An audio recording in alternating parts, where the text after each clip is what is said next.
오늘은 제2차 은혜로다 첫째 날 내가 에베소 교회다 라는 제목으로 말씀을 나누겠습니다. 이 첫째 날 설교를 다 써놓고 두 번을 갈아엎었습니다.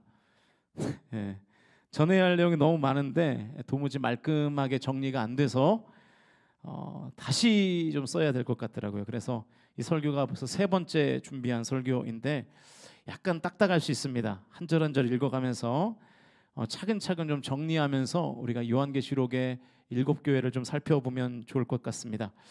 먼저 살펴볼 것은 이거예요. 요한계시록은 어떤 성경인가 하는 것입니다. 우리 1절 말씀 같이 한번 읽겠습니다. 1절 시작. 에베소 교회의 사자에게 편지하라. 오른손에 있는 7뼈를 붙잡고 7 금촛대 사이를 거니시는 이가 이르시되. 자, 이 1절 말씀에 의하면 누군가가 지금 편지하면서 명령하고 있습니다. 그 누군가가 누굴까요? 예수님이시죠.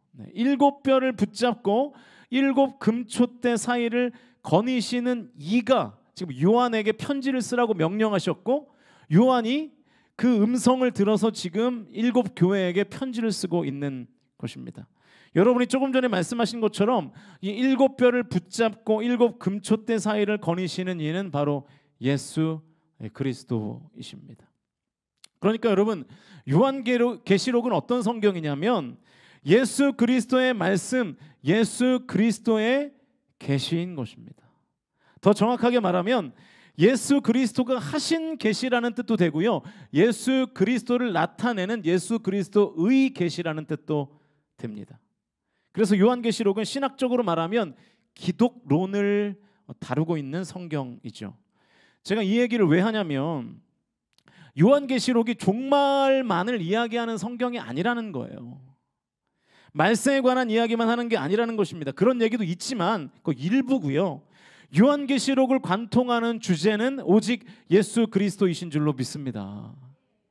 그래서 여러분, 요한계시록을 해석할 때 666 몰라도 돼요. 근데 우리는 그런 거에 관심이 많죠. 666.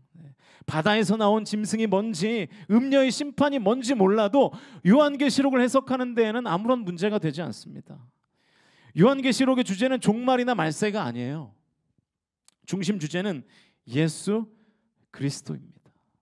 그래서 예수 그리스도가 없으면 요한계시록을 제대로 해석할 수가 없는 것이죠. 왜냐하면 요한계시록 자체가 예수 그리스도의 계시이기 때문입니다. 그래서 요한계시록 1장 1절 앞부분은 이렇게 분명하게 말합니다. 우리 같이 읽겠습니다. 시작. 예수 그리스도의 계시라. 누구의 계시라고요? 예수 그리스도의 계시, 그게 요한계시록이에요. 그러니까 요한계시록을 우리가 무서워할 필요가 없어요. 그러니까 요한계시록을 우리가 막 읽으면 뭔가 좀 두려움이 임하고 그럴 필요가 없다는 것입니다.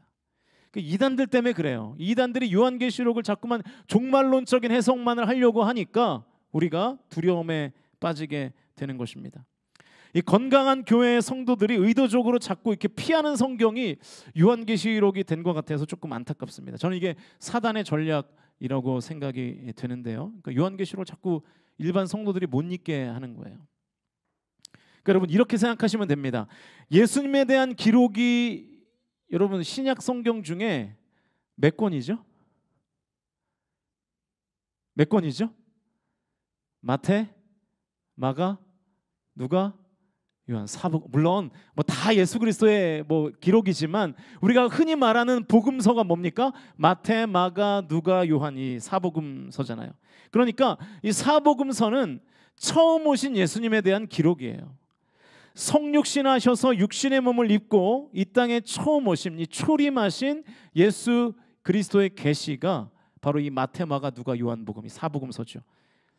그러면 요한계시록은 뭐냐면 예수님에 대한 기록이지만 그 초점이 초림하신 예수가 아니라 다시 오실 예수, 재림하실 예수에 대한 기록인 것입니다. 그래서 학자들은 요한계시록을 제5복음서 이렇게 말해요. 제5복음서. 사복음서만 있는 게 아니라 제5복음서가 있다는 것이죠.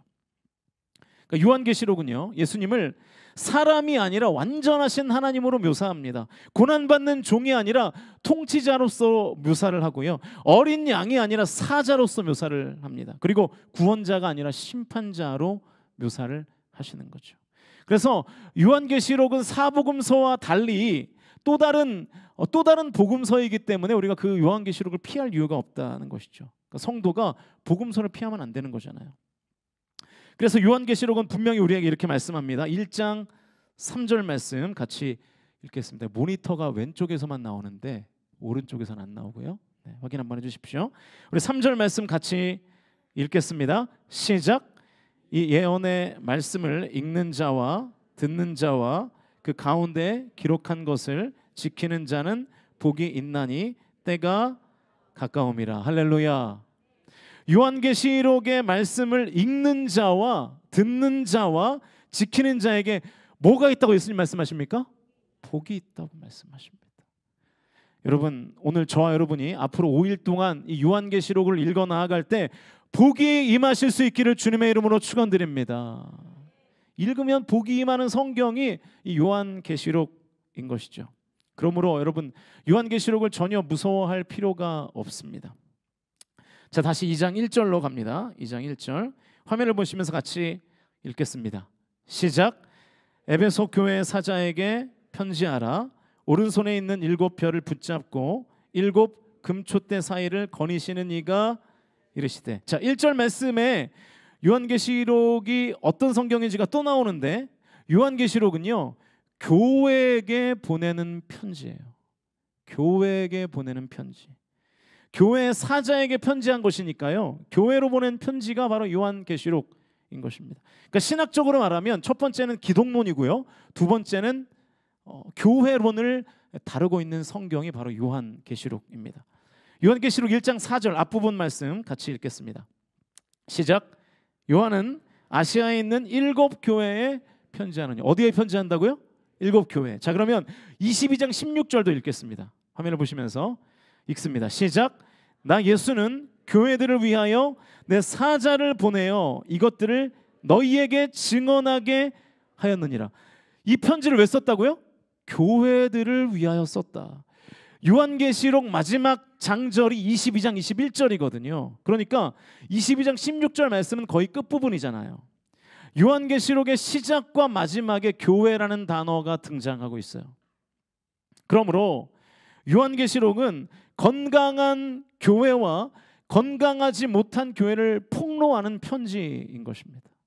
그래서 예수님께서 이 소아시아의 7 교회를 하나하나 진단하시면서 칭찬, 격려, 그리고 책망을 하시는 것이죠. 그렇기 때문에 우리가 5일 동안 이 내가 교회입니다라는 주제로 요한계시록을 본문으로 정해서 살펴보는 이유가, 요한계시록이라는 성경 자체가 교회에게 보내는 편지이기 때문에 그렇습니다. 내가 교회이기 때문에 7 교회에 대한 예수님의 칭찬과 격려와 이 책망하시는 이 예수님의 말씀은 바로 나에게 하시는 말씀인 것이죠. 내가 교회거든요. 내가 교회거든요. 어제도 읽었지만 고린도전서 3장 16절 말씀 같이 읽겠습니다. 시작. 너희는 너희가 하나님의 성전인 것과 하나님의 성령이 너희 안에 계시는 것을 알지 못하느냐. 지금 사도 바울이 안타까운 심정으로 말하는 거예요. 너희들이 하나님의 성전인 것을 왜 알지 못하니? 너희들이 교회인 것을 왜 모르니? 사도 바울이 안타까운 심정으로 이제 나옵니다. 네, 목 아파 죽겠어요. 네. 너희들이 하나님의 성전인 것을 대체 왜 모르는 거니? 사도 바울이 얘기하는 거예요. 사랑하는 성도 여러분, 여러분 교회에 대한 불만 많으시죠?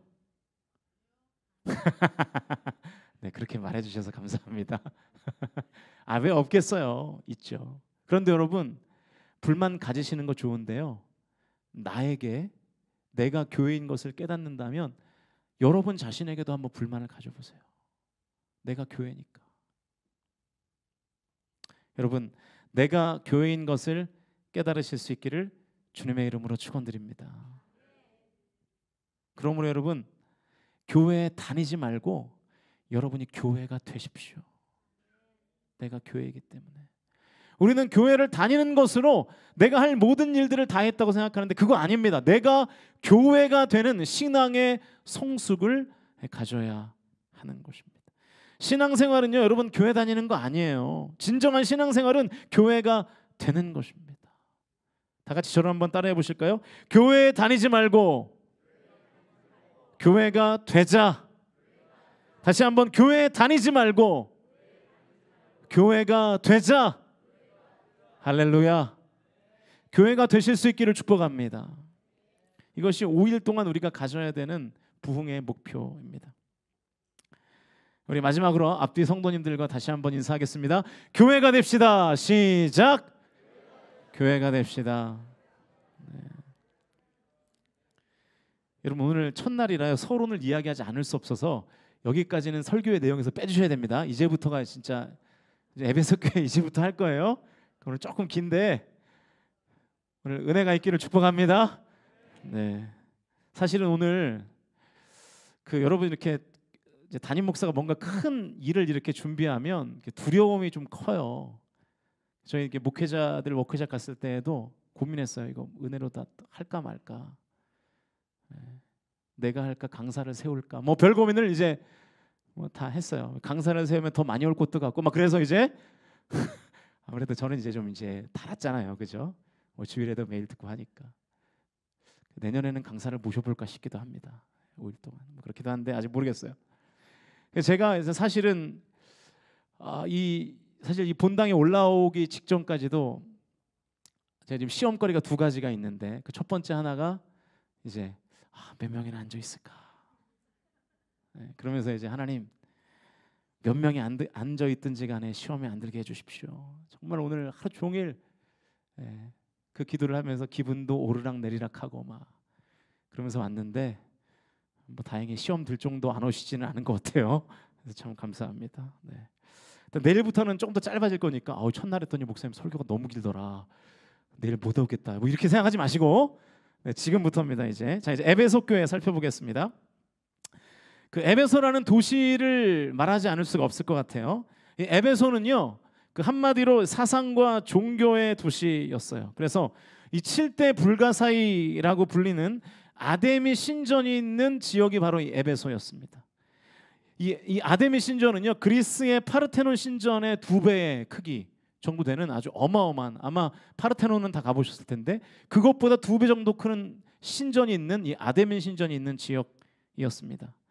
이 아데미 신전은 한 5만 명 정도 수용하는 아주 어마어마한 신전이었다고 합니다. 이 아데미 여신은 다산과 풍요의 상징이지요.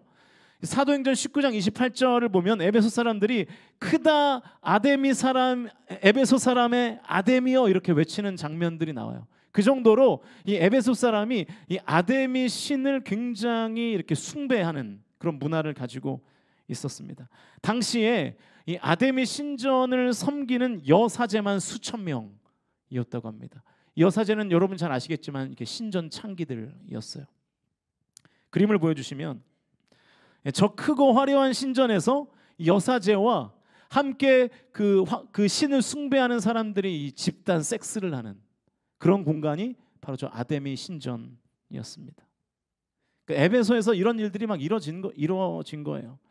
또 사상의 도시였기 때문에 아주 큰 도서관이 있었어요. 이 도서관이 그 유명한 두란노 서원이죠. 두란노 서원 보여주시면 저곳이 이제 두란노 서원이라고 불리는 지금은 이제 셀수스 도서관으로 불립니다. 저곳에서 이제 어마어마한 장서들이 보관되어 있었고요. 우상 숭배와 이교주의를 부추기는 내용들의 책들로 저 도서관이 가득했습니다. 그 다음 사진을 보여주시면 제가 조치원 교회에서 터키 그리스 성지순례를 갔을 때 성도들과 찍은 사진이에요. 여러분 혹시 졸까봐 제가 일부러 이런 사진 지금 보여드리는 겁니다. 졸지 마시고. 제가 저러고 있는 모습을 보니까 잠이 확 깨시죠? 약간 웃으실 줄 알았는데 웃지도 않으시고. 우리도 2025년도에 지금 터키 그리스 성지순례를 가려고 준비를 해볼까 하는데 이제 가면 다 저기서 이제 사진을 찍게 될 겁니다. 이제 내려주시고요. 또 이제 에베소는 또 항구 도시였기 때문에 이 교역량이 많아서 돈이 넘쳐나는 도시였습니다. 그래서 이 흥청망청 돈을 쓰는 분위기가 있었고요. 배를 타고 다양한 인종들이 왕래하는 국제 도시였습니다. 그래서 사도행전 19장에 의하면 사도 바울이 제3차 전도 여행을 할 때 2년 동안 이 두란노 소원에서 말씀을 강론하면서 에베소 교회가 그때 이제 탄생하게 되죠. 그 복음의 물결이 이제 소아시아 지역을 계속해서 이렇게 훑으면서 이제 그 복음의 물결이 이렇게 퍼져 나갔던 거죠. 그러면서 소아시아의 7교회들이 세워지고, 사실은 소아시아에 7교회만 있는 게 아니고요, 더 많은 교회가 있습니다. 그 교회들의 복음이 전파되기 시작된 것입니다. 기왕 살펴본 김에 에베소 이야기를 조금 더 해보면, 이 에베소 지역에 복음이 확산되는 것을 기분 나빠하는 사람이 있었어요. 제가 새벽에 사도행전 강의를 하면서도 말씀드렸는데, 이 데메드리오라는 사람이었습니다. 이 데메드리오는 이 아데미 여신을 깎아서 그거를 팔아가지고 돈을 많이 번 이렇게 세공업자였거든요. 그런데 이 바울의 전도로 복음이 확산되면서 에베소의 많은 사람들이 아데미 여신의 그 조각상을 사지를 않는 거예요. 이 데메드리오 입장에서 보면 사도 바울이 지금 영업 방해를 하고 있는 거죠. 그래서 사도행전 19장 후반부를 보시면 이 데메드리오가 사람들을 충동해서 이제 그리스도인들을 붙잡아서 원형극장으로 끌고 가는 그런 장면들이 나옵니다. 이 사람이 그 원형극장에서 이제 복음 반대 집회를 여는 거예요. 그 원형극장이 바로 이것인데, 보여주시면 지금도 저 원형극장이 남아 있습니다. 저곳에서 데메드리오가 복음 반대 집회를 열어서 막 그리스도인들을 곤란하게 했는데, 저는 저기서 저렇게 생쇼를 했습니다. 네, 저희가 포토존이라 어쩔 수가 없었습니다. 네. 이제 잠다 다 깨셨죠 이제? 네. 사진 내려주십시오 이제. 네, 이 정도면 이제 에베소 지역 및 에베소 교회에 대한 배경 설명은 이 정도면 될 것 같아요. 이제 진도나가겠습니다. 다시 1절 말씀 같이 읽습니다. 1절 시작. 에베소 교회의 사자에게 편지하라. 오른손에 있는 7뼈를 붙잡고 7 금초대 사이를 거니시는 이가, 시작부터 상징이 나와요.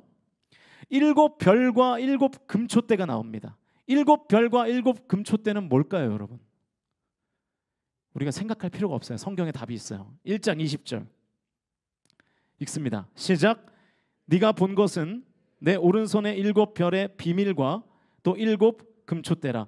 7별은 7교회의 사자요, 7촛대는 7교회니라. 자, 7별이 뭐예요?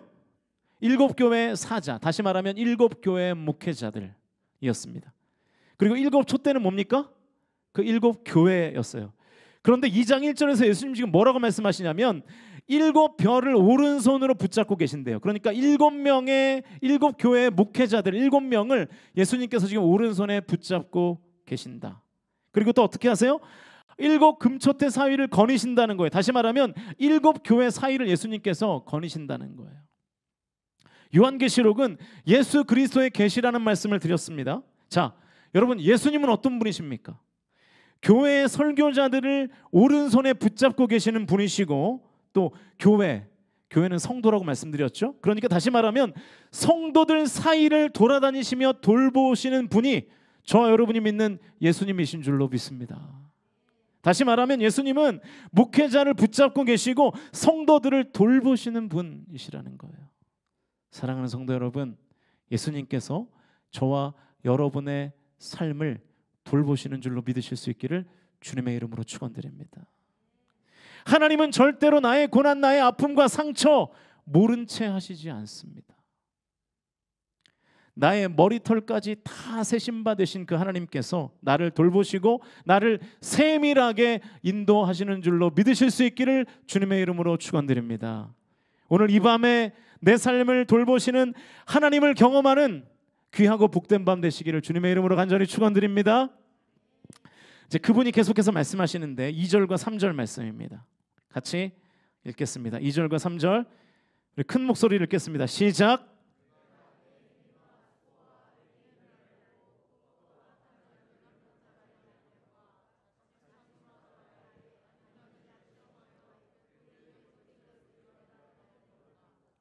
또 내가 참고 내 이름을 위하여 견디고 게으르지 아니한 것을 아노라. 자, 드디어 이제 에베소 교회에 대한 칭찬이 나와요. 근데 에베소 교회를 향한 칭찬이 3가지였습니다. 왜 3가지냐? 또라는 접속사가 2번이 나오는 것을 봐서는 3가지의 칭찬이 있는 것 같아요. 정리하면 예수님께서 에베소 교회를 향한 칭찬 3가지는 이렇습니다. 첫 번째는 그들의 행위와 수고와 인내.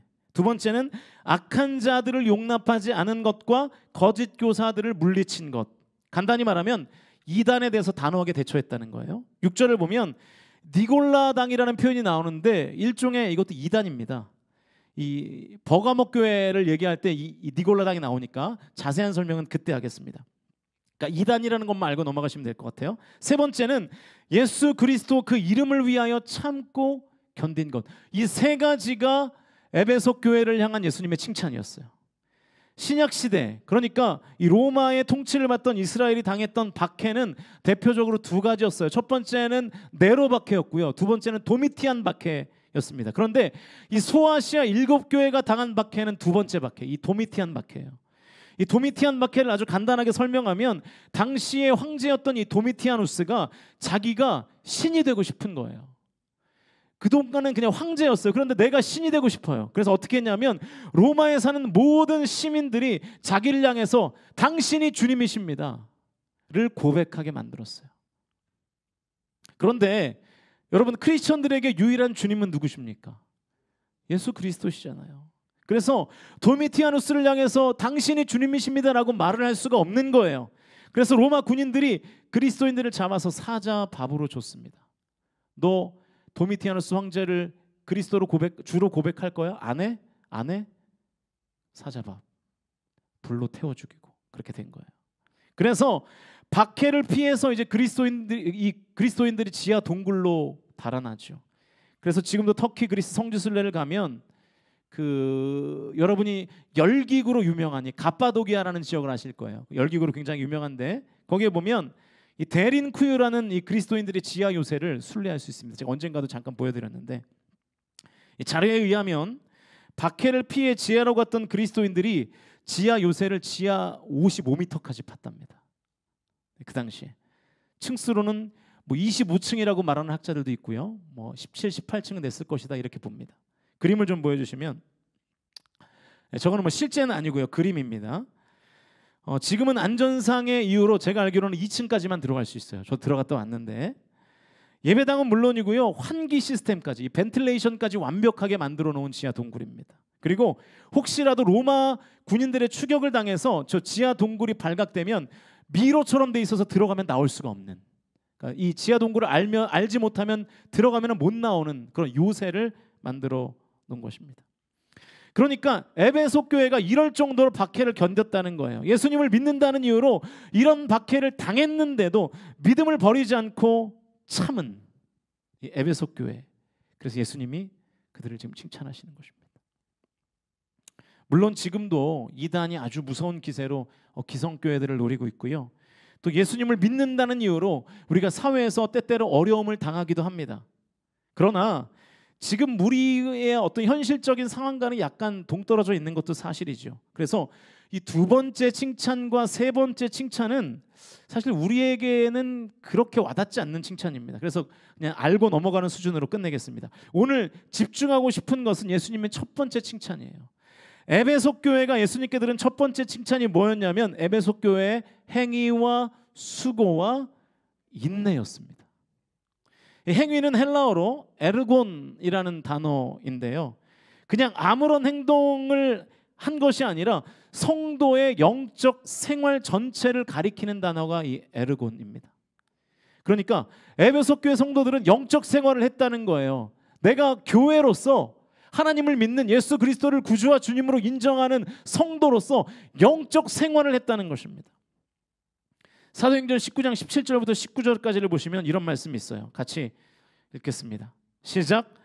에베소에 사는 유대인과 헬라인들이 다 이 일을 알고 두려워하며 주 예수의 이름을 높이고 믿은 사람들이 많이 와서 자복하여 행한 일을 알리며 또 마술을 행하던 많은 사람이 그 책을 모아 가지고 와서 모든 사람 앞에서 불사르니 그 책값을 계산한즉 은 5만이나 되더라. 자, 에베소 시민들이 예수를 믿고 난 다음에 뭘 했어요?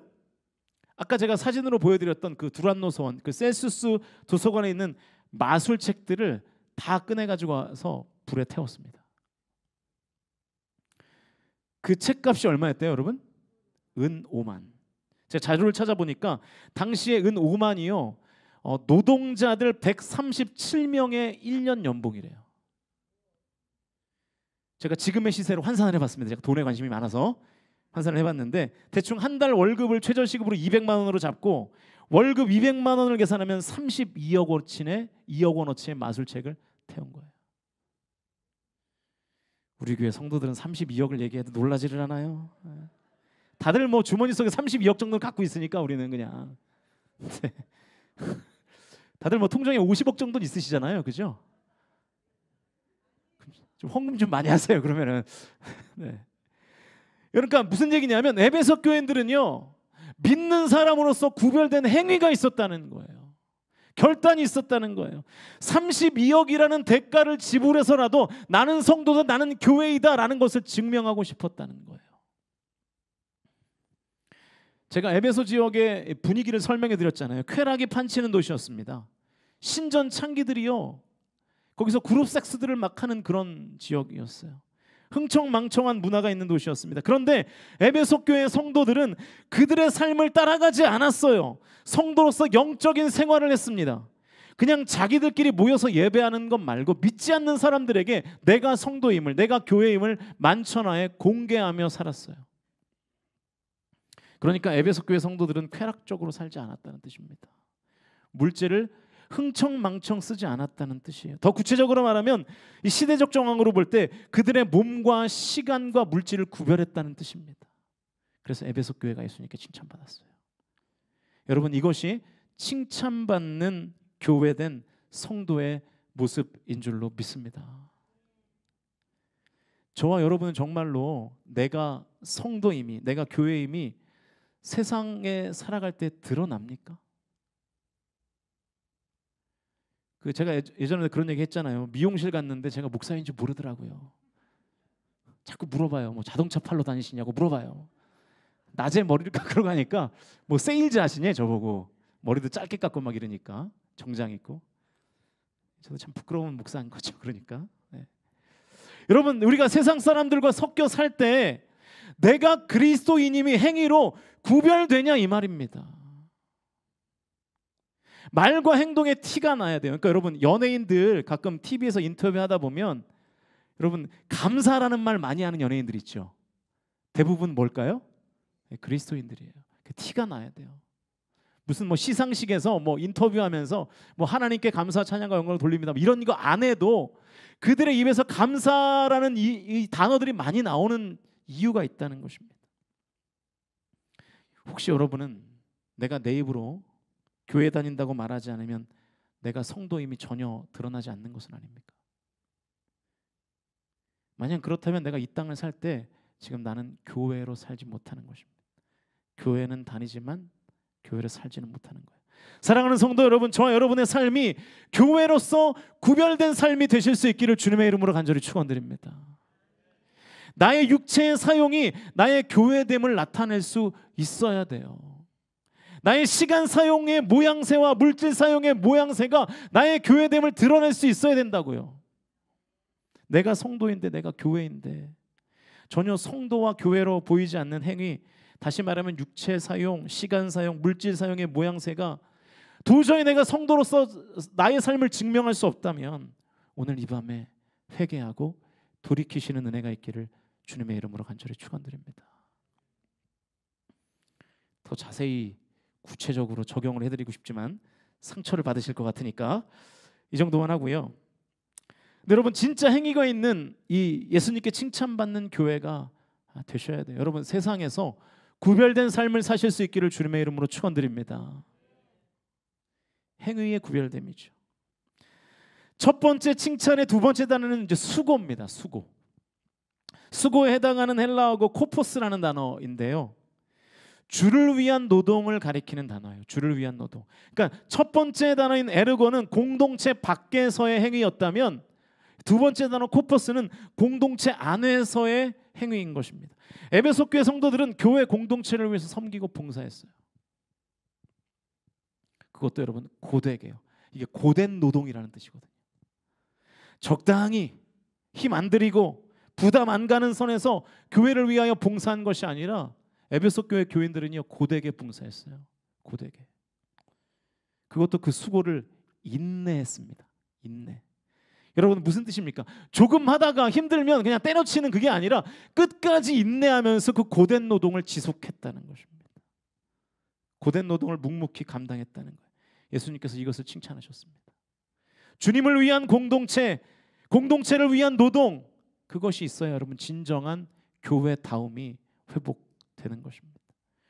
여러분 착각하지 마세요. 주일 예배 한 번 드리고 내가 성도로서 나의 모든 의무를 다했다라고 착각하지 마십시오. 예배는요 기본 중에 기본이에요. 그래서 그 기본을 하지 않는 것은 당연히 문제가 되죠. 내가 정말 진정한 교회다움을 회복하기 위해서는 주를 위하여, 공동체를 위하여 여러분 수고하셔야 됩니다. 저 여러분이 오늘 이 밤에 주를 위하여, 공동체를 위하여 수고하겠다고 결단하실 수 있기를 주님의 이름으로 간절히 축원드립니다. 여러분 이 은혜로다 부흥회 동안 누가 제일 은혜 많이 받을 것 같습니까? 누가 제일 하나님을 가장 크게 경험할 것 같습니까? 찬양팀일 거예요. 제일 많이 수고하거든요. 여러분 제발 봉사하고 사역하십시오. 교회 안에서 섬김 받기만 하지 마시고요, 좀 섬기세요. 교회 공동체를 위해서 좀 수고하세요. 주를 위해, 교회 공동체를 위해 수고해야 내가 성도가 되는 것이고 내가 교회다움을 회복하는 것입니다. 교회 공동체를 위해 수고해야 고수가 되는 거예요. 어디서 많이 들어본 표현 아닌가요? 제가 부임하자마자 첫 주일에, 창립기념주일에 했던 설교의 핵심 문장이었습니다. 수고해야 고수가 된다. 수고하지 않으니까 우리 자꾸 영적 하수로 살아갑니다. 수고하지 않으니까 영성이 안 생겨요. 주일에 그냥 왔다가 그냥 가버리니까, 빠져나가 버리니까. 영성이 뭡니까? 내 삶에서 예수님의 존재를 깨닫고 예수님의 마음을 느끼는 것이 영성이거든요. 그러니까 수고하면 예수님의 마음을 깨닫게 돼요. 내가 수고하면서 이게 예수님 마음이구나. 이런 것이죠. 부모의 마음을 자식이 압니까? 모릅니까? 몰라요. 근데 여러분 부모의 마음을 우리가 언제 깨닫게 되죠? 내가 부모로서 수고할 때, 내가 부모가 되어서 자식을 키우는 수고를 감당할 때 비로소 우리 부모님이 나를 이렇게 키우셨구나 깨닫게 되는 거죠. 제가 지난 수요일에 이한이를 이제 선교원에 직접 등원을 시켰습니다. 원래 이제 9시쯤에 항상 운암빌라 앞에서 이제 선교원 버스를 타고 애가 등원을 하는데 이한이가 자다가 새벽에 이제 코피를 쏟아가지고 잠을 좀 못 잔 모양이에요. 그래서 좀 더 재우고 제가 이제 차로 데려다 줬습니다. 성교원 교실 앞에 가봤더니 이미 이제 그 이한이 반, 소망 1반인데 이한이가 그 소망 1반 아이들이 이미 이제 수업을 듣고 있는 거예요. 이제 시청각 자료를 보면서 이제 수업을 듣고 있어요. 이제 이한이가 수업 중간쯤에 이제 가게 된 거죠. 이제 외투를 벗어가지고 행거에 이제 직접 걸어야 돼요. 근데 이제 이미 애들이 먼저 왔기 때문에 그 행거에 애들 외투가 이제 쫙 걸려 있는 거예요. 빈틈이 없어요, 제가 봐도. 근데 자기가 그걸 해야 되는 거예요, 스스로. 그동안도 스스로 했고. 근데 저는 이제 교실 밖에서 요만한 창문으로 이제 이한이가 그걸 잘 하나 못 하나 이렇게 보고 있는 거예요. 그러니까 얘가 이제 옷걸이를 집에서는 하지도 않는 애가, 그래도 얘가 옷걸이를 찾아가지고 자기 잠바를 걸고 이제 외투를 그 행거에 걸어야 되는데 빈틈이 없는 거예요. 그러니까 옷을 막 이렇게 하는데 이게 키도 안 닿고 이러니까 이것도 두 손으로 해도 될까 말까인데 한 손으로 이거를 제끼면서 이걸 하려니까 얘가 못 하는 거예요. 또 선생님도 수업하느라 이한이를 보지도 않아요. 못 본 것 같아요, 제가 볼 때. 그 모습을 보는데 제가 얼마나 짠하던지. 혼자 하기를 바라는 마음에 한 2, 3분을 제가 밖에서 이렇게 지켜봤어요. 그때 안에서 애들이 이제 수업 안 듣고 야, 네 아빠 저기 밖에 있어, 밖에 막 이래 애들이 이제. 내가 도저히 못할 것 같은 거예요. 그래서 제가 이제 살짝 들어가서 그 옷을 이제 걸어주고 야, 가서 이제 수업해라. 그리고 이제 조용히 나왔어요.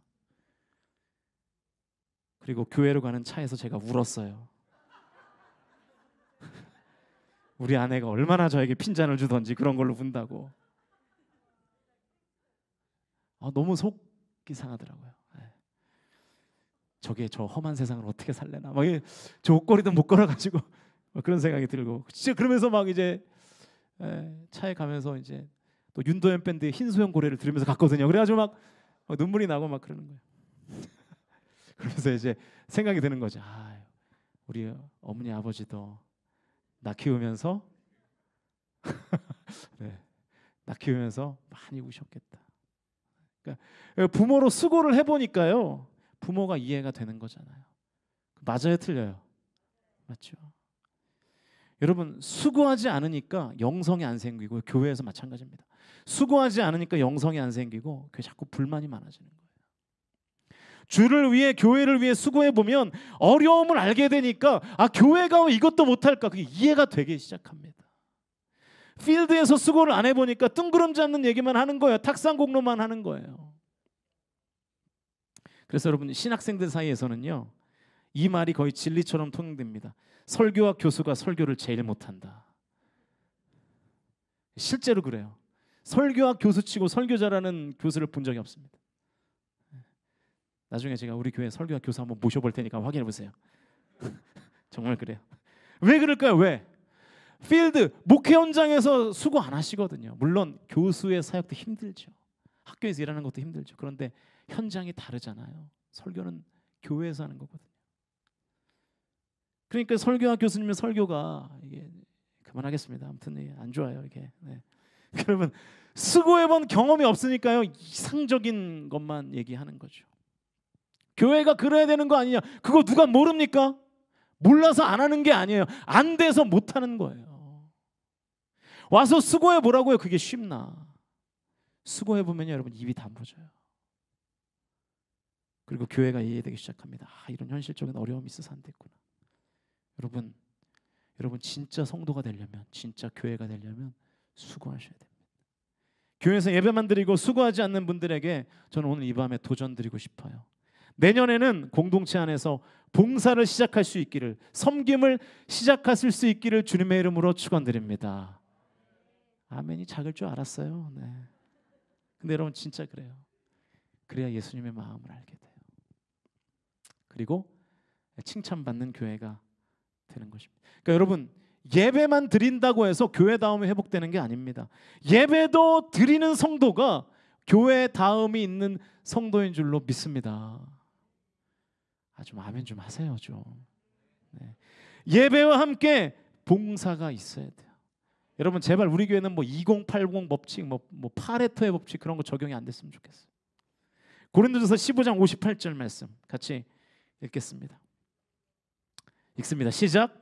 그러므로 내 사랑하는 형제들아, 견실하며 흔들리지 말고 항상 주의 일에 더욱 힘쓰는 자들이 되라. 이는 너희 수고가 주 안에서 헛되지 않는 줄 알미라. 할렐루야.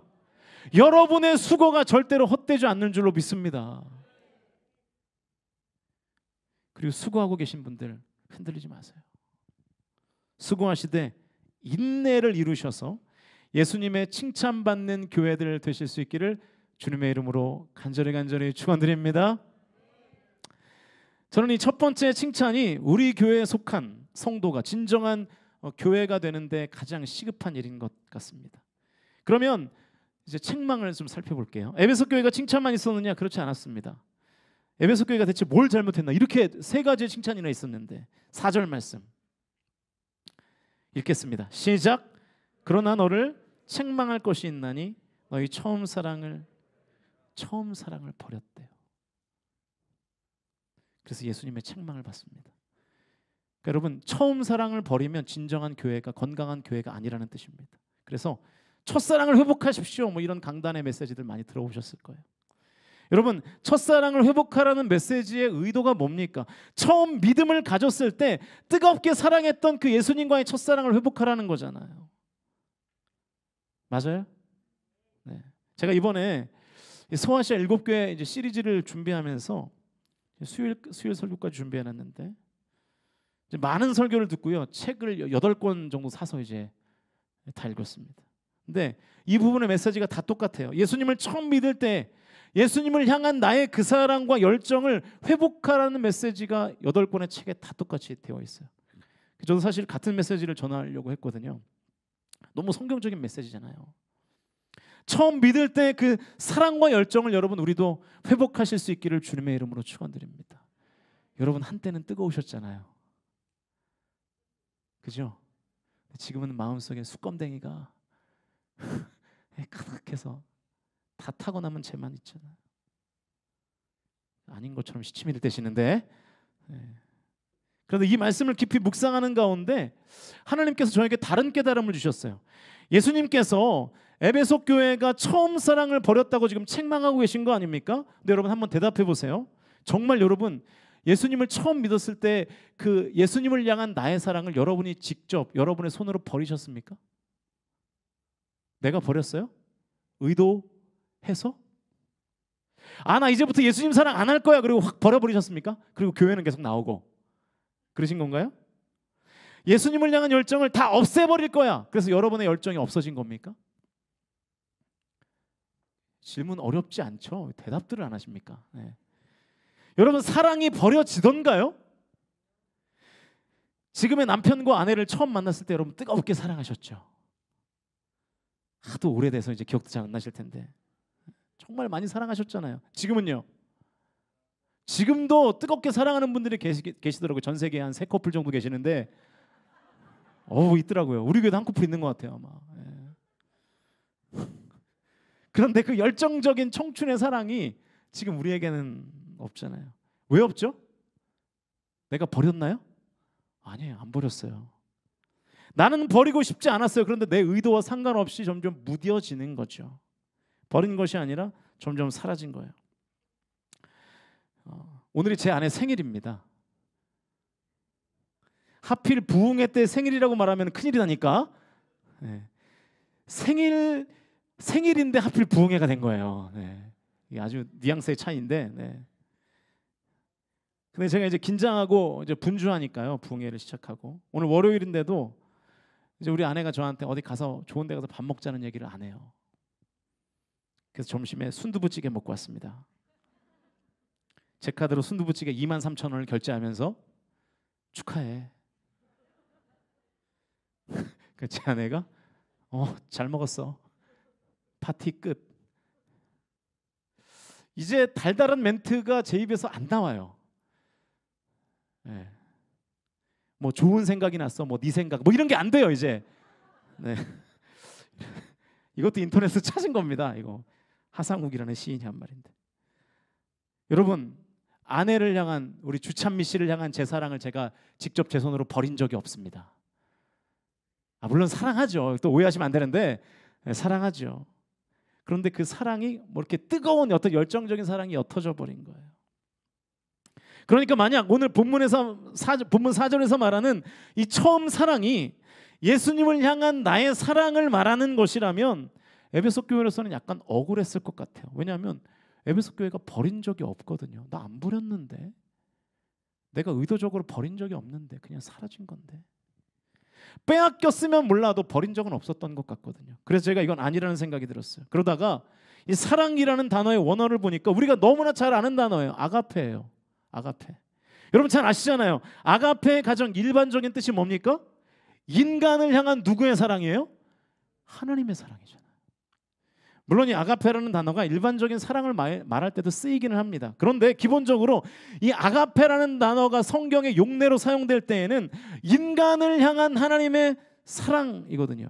그 사랑을 이렇게 해석하니까요. 4절 말씀 이해가 되는 거예요. 앞뒤가 맞아요. 우리는 하나님을 향한 나의 사랑은 버린 적이 없어요. 그러니까 잃어버렸다는 표현이 더 맞아요. 그런데 나를 향한 하나님의 사랑을 우리가 버린 적이 많아요. 하나님의 사랑을 버리고 그 자리에 다른 것을 채운 적이 많아요. 그 자리에 세상의 쾌락을 채웠고요, 나의 욕심을 채우고 그러는 거 아닙니까? 자, 그러면 에베소 교회의 논리를 대입해 보자고요. 에베소 교회는 그 처음 사랑, 다시 말하면 나를 향한 하나님의 사랑이 있던 자리에 뭘 채웠을까요, 여러분? 생각을 해보자고요. 본문의 맥락을 보면 에베소 교회는 사실 거의 완벽한 교회입니다. 행위도 있었고요, 수고도 있었고요, 인내가 있었어요. 게다가 교리적으로 탄탄하게 준비되어서 이단들을 다 물리쳤어요. 심지어 신앙적으로, 육체적으로, 물질적으로 박해를 당해도 참고 견뎠어요. 이 정도 교회가 세상에 어디 있겠습니까? 완벽한 교회 아니에요? 예수님의 세 가지의 칭찬이 있는 교회. 이렇게 완벽한 에베소 교회가 왜 책망을 들었을까? 그들의 완벽함이 자랑이 됐던 것 같습니다. 그래서 나를 향한 예수님의 그 사랑이 있던 그 자리에 나의 자랑이 그 자리를 차지한 거예요. 나를 향한 예수님의 처음 사랑을 에베소 교회가 버린 거예요. 그리고 그 자리에 내 행위와 수고와 인내, 이단들을 물리친 것, 수많은 박해를 당해도 내가 믿음으로 견딘 것, 그것이 나의 의가 되어서 나의 자랑이 되어서 예수님, 나를 향한 예수님의 사랑을 버려버리고 그 자리에 나의 자랑을 채운 것입니다. 그래서 나를 향한 예수님의 처음 사랑이 있던 그 자리를 나의 자랑이 차지하게 되죠. 나를 향한 예수님의 처음 사랑을 에베소 교회가 버린 것입니다. 그래서 예수님이 처음 사랑을 버렸다고 말씀하시면서 지금 책망하시는 거예요. 에베소에서 복음을 처음 경험했을 때는 나를 향한 예수님의 사랑이 정말로 행복하고 감사해서 기꺼이 행위와 수고와 인내를 감당했습니다. 이단을 멀리했고요, 박해를 견뎠어요. 그런데 어느새 그 칭찬이 나의 자랑이 되어서 나를 향한 예수님의 처음 사랑이 있는 자리에 그 사랑을 빼버리고 버려버리고 그 자리에 내 자랑이 가득 차 있는 거예요. 내 의가 가득 차 있는 거예요. 그래서 내 의를 증명하기 위해서 행위와 수고와 인내를 하고 있는 것입니다. 여러분, 교회가 오래면 오래일수록 내 의가 가득한 성도들이 여기저기 넘쳐납니다. 솔직히 이게 우리 교회의 모습이 아니라고 말할 수 있겠습니까? 처음 예수님을 인격적으로 만났을 때 나를 향한 예수님의 사랑이 눈물겹도록 감사하고 행복해서 주를 위해 결단하고 수고하셨잖아요. 인내하셨잖아요. 믿음을 지키고 사셨잖아요. 그런데 어느 순간부터 그 수고가 나의 의, 나의 자랑이 되어버린 것입니다. 믿음을 지키는 나의 신앙생활이 예수 그리스도의 사랑이 아니라 나의 자랑으로 가득 차버린 거예요. 나를 향한 예수님의 처음 사랑을 버리고 그 자리에 나의 자랑을 채웁니다. 혹시 지금 여러분의 마음에 이런 생각이 떠오르진 않습니까? 내가 이렇게 수고하는데 교회가 나한테 관심도 안 가져? 나를 인정 안 해? 나를 격려 안 해? 나를 안 높여? 교회가? 내 마음에 이런 말들이 돌아다니고 있다면 나를 향한 예수님의 처음 사랑이 있던 그 자리에 나의 자랑, 나의 의가 지금 가득 들어차 있는 상태가 된 것입니다. 그것은 교회다움이 아니에요. 사랑하는 성도 여러분, 저 여러분은 죽을 수밖에 없는 죄인이었습니다. 그런데 하나님께서 저와 여러분을 의롭다 여겨주셨고 구원을 베풀어 주신 줄로 믿습니다. 그렇게 나를 향한 하나님의 처음 사랑으로 내가 하나님의 자녀가 된 줄로 믿으실 수 있기를 주님의 이름으로 축원드립니다. 그 사랑에 감사하여 기꺼이 행위와 수고와 인내를 하는 것이죠. 그렇기 때문에 나에게는 여러분 자랑할 것이 아무것도 없는 거예요. 감사만 있는 거죠. 사랑하는 성도 여러분, 간절히 소망합니다.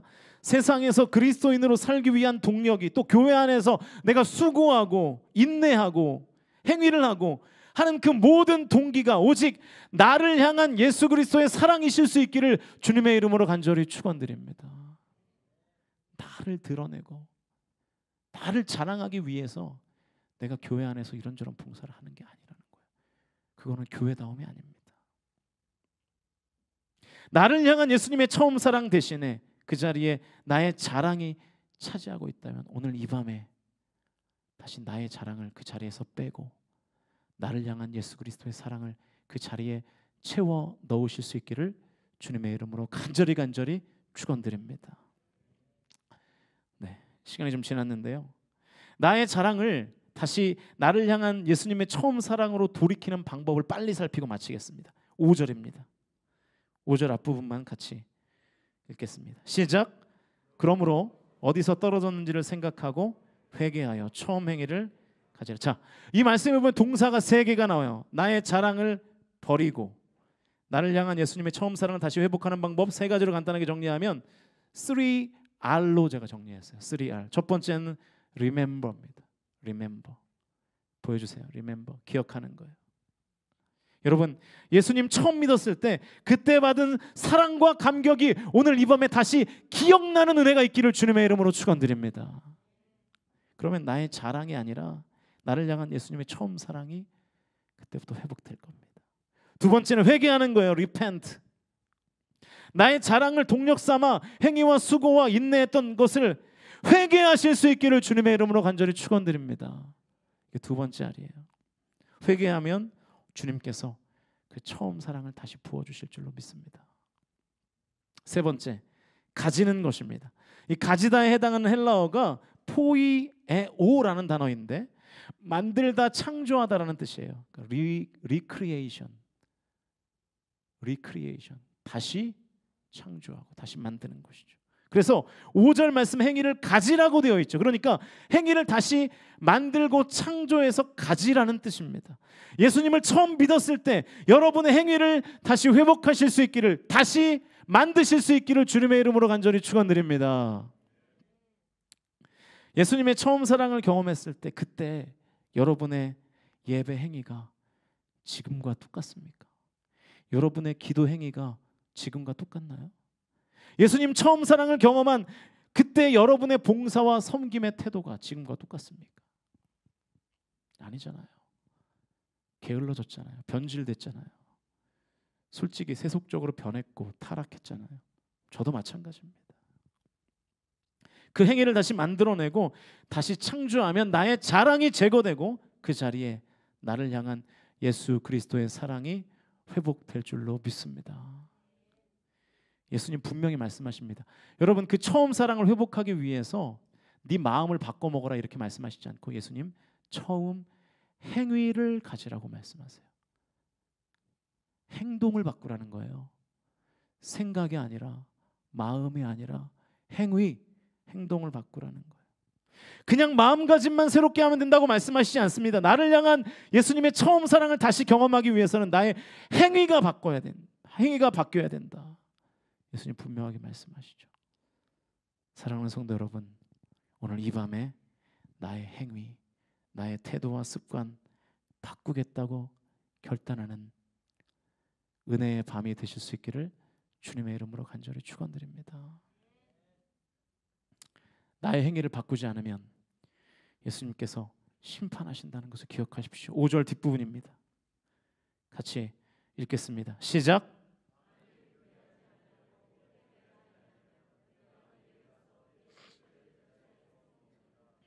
여러분, 촛대가 뭐라 그랬어요? 교회라고 말씀드렸어요. 교회는 누구라 그랬어요? 나라 그랬어요. 생각하고 회개하고 행위를 다시 회복하지 않으면 예수님께서 교회된 나에게서 촛대를 옮겨버리신다 말씀하십니다. 나를 향한 예수님의 인도하심을 거두시겠다는 뜻이에요. 그러나 나를 향한 예수님의 처음 사랑 대신에 나의 자랑이 가득 차 있는 내가 다시 생각하고 다시 회개하고 다시 행위, 영적인 습관을 만들어내면 예수님께서 우리에게 이렇게 하시겠다고 약속하십니다. 본문 마지막 절입니다. 7절 말씀 읽겠습니다. 시작. 귀 있는 자는 성령이 교회들에게 하시는 말씀을 들을지어다.